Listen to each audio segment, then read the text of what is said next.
আপনার রিজিকে কেন বরকত বাড়ছে না জানলে আপনি অবাক হয়ে যাবেন। এক নম্বর হচ্ছে অপচয় করা থেকে আপনাকে বিরত থাকতে হবে। দেখবেন ফ্যামিলিতে কে অপচয় করে তাকে সতর্ক করবেন।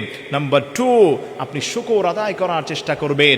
আল্লাহ আপনাকে যা দিয়েছেন পড়বেন আলহামদুলিল্লাহ, আল্লাহ নেয়ামতগুলো বাড়িয়ে দিবে। নাম্বার 3 হচ্ছে কখনোই মিথ্যা কথা বলার চেষ্টা করবেন না, মিথ্যায় আশ্রয় নেবেন না।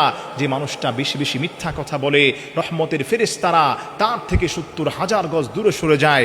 এরপরে নাম্বার 4 হলো মিথ্যা কসম আপনি খাবেন না। কোনো একটা জিনিস আপনি বিক্রি করছেন, এটা ভালো নয়, আপনি কসম খেয়ে বলছেন আল্লাহর কসম এই জিনিসটা ভালো, আল্লাহ পাক কিন্তু আপনার উপর অসন্তুষ্ট হয়ে যাবেন। এজন্য খবরদার এই কাজগুলো থেকে আমাদেরকে বিরত থাকতে হবে। নাম্বার 5 হলো যাকাতের প্রতি গুরুত্ব দিতে হবে। তো বেশি আপনি যাকাত দিবেন, আপনি বছরে একবার যদি যাকাত দিতে পারেন আল্লাহ পাক আপনার উপর খুশি হয়ে যাবেন। আপনার জান মাল ইজ্জত আব্রুতে আল্লাহ পাক কোটি কোটি গুণ বরকত বাড়ায়া দিবেন।